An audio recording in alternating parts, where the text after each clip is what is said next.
Yo, what is up, everybody? This is Buckets here. I just ran out of breath. That was horrifying. But anyways, I'm gonna go ahead and do this weird little thing here. It's a tier list, and we're gonna be doing a Doom tier list. This is my personal opinion, by the way. So if you disagree, you disagree. Let me know what yours is in the comments, by the way. Let's have a good discussion about our favorite Doom games and why we prefer some over others and whatnot. But yeah, man, I mean, let's go ahead and move on because I really want to just, get this recorded, and I want to hear y'all's opinions and everything. So without further ado, let's go ahead and get started. So we have Doom 2016. I'm going to go ahead and put this, actually, no, I'm going to start off with Doom 1, actually. So Doom 1, I'm going to go ahead and say this right now. It revolutionized first-person shooters. It really did, though, right? I mean, the ray casting technology and everything was so unheard of and new at that point in time. Plus, Doom as well also kind of led to the creation of multiple other FPS games, a notable one being Halo and Quake. Quake revolutionized the multiplayer scene of things when it came to shooters, and also was basically the kind of the creation little pillar thing of TF2. Like Team Fortress in general would not exist without being an initial mod for Quake and then turn into its own thing. So Quake and Doom led to Quake, and then Quake led to TF2, and that's how that happened.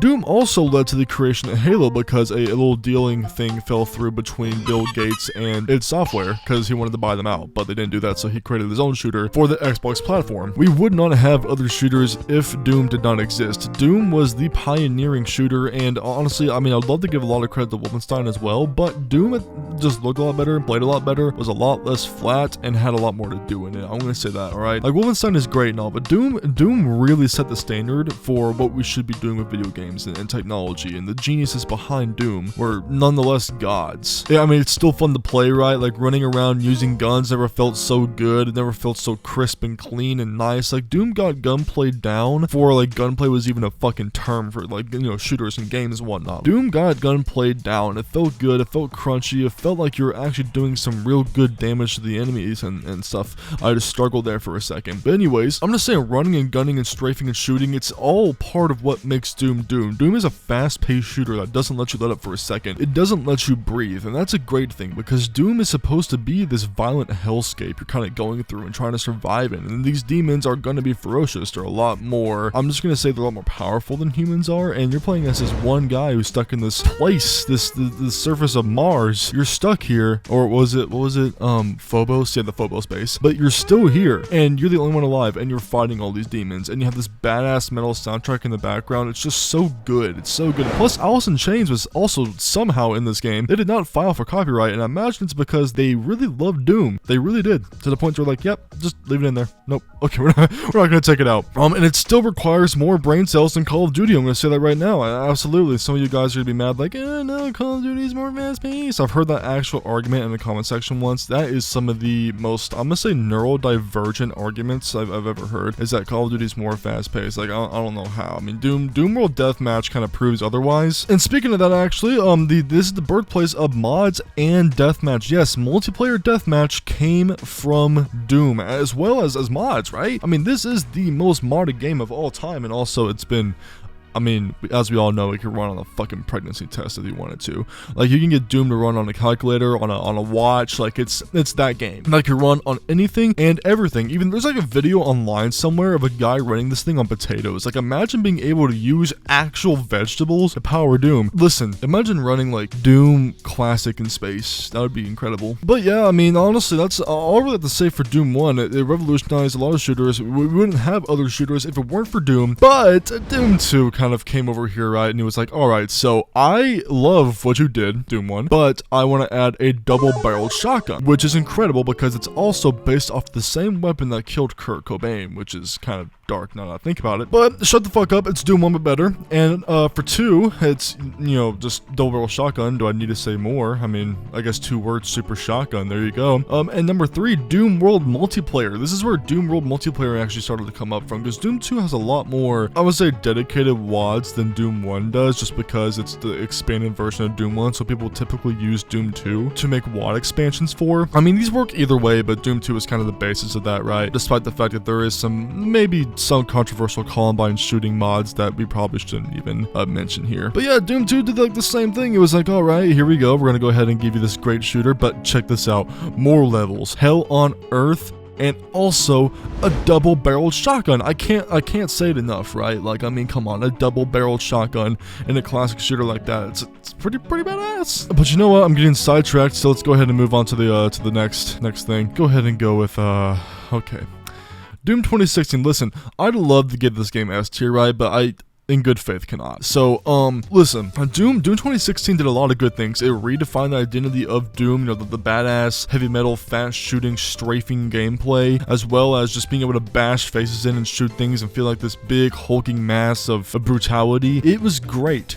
But at the same time, I mean, Doom 2016 managed to revolutionize almost, right? Like metal entirely, right? It took metal, like Mick Gordon, actually, put all the credit to him. Mick Gordon took metal and made it into something entirely new. Doom at this point kind of became like a soundtrack with a game included. I mean, the soundtrack was about half of the game. I mean, you can't enjoy Doom without a great soundtrack. And what's funny is that they told Mick Gordon actually in like initial development, no guitars. Holy shit. I mean, this id Software, or actually it's Bethesda. Bethesda's upper management, and at this point we all know, have no idea what the fuck they're talking about. But Mick Gordon revolutionized metal, gave us a whole new industrial feel on it, and then gave us some of those badass, I'm talking like Harbinger for an example, or Harbinger, I'm not sure how to say that. It's a remix of the Doom 3 theme, and it's done so incredibly well.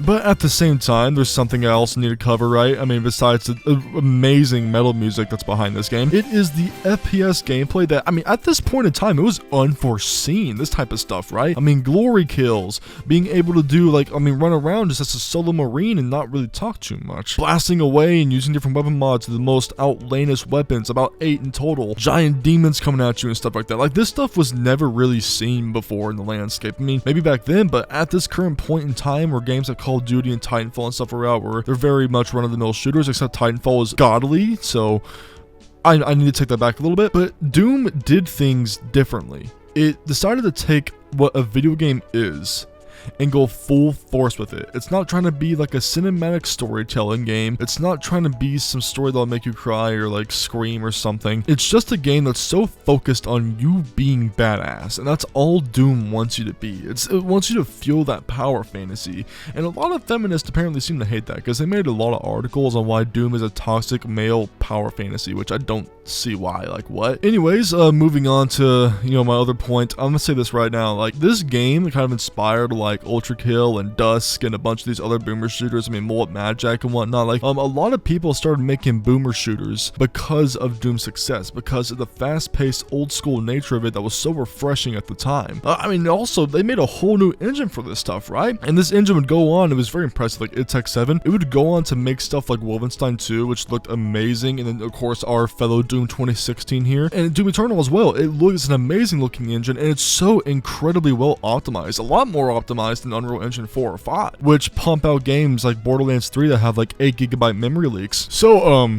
gonna go ahead and move on here. It did get a little bit tedious towards the end, I'm gonna say that right now, because, I mean, while it was great ripping and tearing for a good like 7 hours straight, like the 8th hour, by the end of the campaign, I was kind of like, alright, I've been doing this for like the entire game. I've seen the same animations like 400 times. Can I please reach the end? And it kind of got a little repetitive. Another thing about it was just like, hell was really mad. Like, it was so mad. I'm like, we're gonna go to hell? Sweet. Fire, chains, people screaming. I'm definitely not a sociopath. But no, you get there, it's like Arizona. It's just like drab and drive. It feels like I'm walking through the set of the first episode of Breaking Bad, like the very opening scene with Walter White in the van. That's what it feels like. I feel like I'm in the middle of fucking Albuquerque somewhere. Like, it didn't feel like hell. It felt like, I mean, just drab and dry and gray and boring, and I mean, not even gray, right? It was like more of like a, how do I put this? Like a little more of a brown and an orangish type of color. Like, not really what you'd think of when you think of hell. And the concept art, I mean, clearly shows that they were capable of making a hell, but I imagine there's some creative cutbacks that happen because of upper management, which has no idea what the hell they're talking about. And some weapon mods as well, while we're talking about environments and whatnot. Let's go ahead and talk about weapons. I mean, the weapon mods for this game, I mean, were kind of good and kind of bad, you know. Like, you had the scope, which just did nothing. It was like, okay, we're gonna go ahead and give you a scope that zooms you in further. Like, okay, is that all? Nothing more? Yep, okay, exactly. So I have no use for this. Micro missiles, here we come. And like the 3 charge shotgun thing where it's boop, boop, boop, bum, bum, bum, like that I didn't really I didn't really have a use for it. I used the grenade launcher a whole lot more, and so I never really used the 3-charge shotgun thing because it didn't really do much, especially against Barons. Okay, so Doom Eternal, moving on to this game. It's a good old S tier, and let me tell you why. Okay, it's a good game. It's a great game. You wanna know why? The weak point system was incredible. I mean, genius design, right? Like, take these enemies that, it's like, hey, I wonder what would happen if I disabled that. It's like looking at a paraplegic, or like, no, actually, it's like looking at a regular person that you hate so much and wondering, if I break their kneecaps, I wonder what will happen. Probably end up like a paraplegic. They had that same mentality for Doom Eternal. They're like, hey, if we see a guy, like this Revenant here, who has these 2 little rocket shooter things at them, why not just pop those off? They're so annoying, right? So you can take like a PB and just go boom, boom, and this guy's like neutered for life. Or like a Mankibus with this whole like arm charging, what the fuck, what am I on about? The coffee it's getting to me. It's starting to slowly eat me like a symbiote from the inside. But yeah, like literally almost every single weapon has its usage, and that's what's incredible about Doom. On top of that, actually, I do want to talk about like grenade combos, you know what I mean? Because grenade combos are pretty important. I mean, you can shoot like one fire grenade, blow people up, and you can take like an ice grenade and go boom, boom, boom, you know what I mean? It's incredible. Because then you can like belch them, like light them on fire, and then you can take your auto shotgun and just boom, boom, boom, boom, boom, like all the way through them, right? Like I would do that for a Mankibus, for example. I would like throw a grenade down, then throw like a little ice grenade down, and then light him on fire, blood punch him, and then use the full auto shotgun and just start railing through him. Okay, pause. But yeah, grenade combos were also amazing. Plus, on top of that, like I already discussed kind of a little bit there, resource management is so important in this game. If you cannot resource manage, you won't make it in Doom. You gotta know when to get resources, how to get resources, and how to combo, which is what made Doom so great. I mean, and speaking of great, we got greater lore, right? We got like really good lore. In fact, Hugo Martin in like 2018, he was like, we're not trying to build a Doom game. We're trying to build a Doom universe, Batman. And so yeah, now we got like a whole Doom universe, like a bunch of lore, like the Wraiths, the Night Sentinels, the World Spear, all that great stuff. That's always so fascinating. The Slayer Hub, I love this place. I thought it was great. A little bit of a missed opportunity for that mech in the middle though. I mean, but luckily we're going to use that in the TDA, but why not in a DLC? But yeah, it was cool seeing like old Doom references, especially like the Markiplier reference there, a bunch of Bethesda books lined up. The Slayer has like a nerd desk, a bunch of guitars, the abandoned pistol. It was great, dude. Like walking around just seeing everything that's going on, and the Doom Slayer's little fort he's got here. In fact, that's kind of how I saw forts I made when I was a kid. That's how I saw it. I was like, boom, this is my whole like control station right here. They also have like a lot more distinct environments. I mean, that was something that I really like was harping on about Doom 2016, was that they did not have distinct environments. It was just the same sort of dingy colors over and over again. But like in Doom Eternal, they took a little more creative liberty with creating more diverse environments, and it looks like it's gonna be the same in TDA. Like for example, there's lush forests, the cityscapes. I mean, parts of hell. I mean, even going to the surface of Mars. You know what I mean? Like floating through all these rocks and space and stuff. Like it's incredible, and they bring you to a lot of great looking places. All right, so let's go ahead and talk about like the amazing graphics and also the amazing combat, right? Because id Tech 7, like I was saying before, pumps out amazing looking graphics. That's all I have to say for that. But combat though, it's crunchy. It's good. I mean, you're slicing through demons. You're feeling this power fantasy that's in your hands. It's incredible. And you're just beating shit up, grenading, throwing stuff down, chainsaw on the next guy, running over, and then beaming somebody in the head, neutering a Revenant, neutering a Mankibus. I mean, it had a Doom dance. It had a lot of bulletry to it. It was pretty much big fun zone, as Hugo Martin would put it. It was a thinking man's action game, and it really capitalized on being exactly that. It was like, hey, how can I abuse these creatures for the most resources? Basically capitalism. Alright, so Doom 3, great game. It's not a Doom game. I'm gonna say that right now. I mean, it had a great atmosphere, great lighting. I'm gonna put it in C tier, just not a Doom game. Gunplay feels good, but it is slow, and I don't like that. That's all I have to say about this game. Doom 64, I'm gonna put this in B tier because I'm gonna be honest with you. Doom 64 is a great game, but the soundtrack is absolute garbage. Yeah, hot take, boohoo cry about it. Yeah, this game is great. It came out during a time where it was like, you know, 3D games were starting to come out, and people didn't want like a 2D shooter anymore, and so nobody really bought the game or picked it up. But Doom 64 is a great video game. I love it. Resurrection of Evil is also pretty good. Put that B tier as well. But I'll see y'all around. Have a good day. This is Buckets. I'm heading out. I'm going to bed. Goodbye.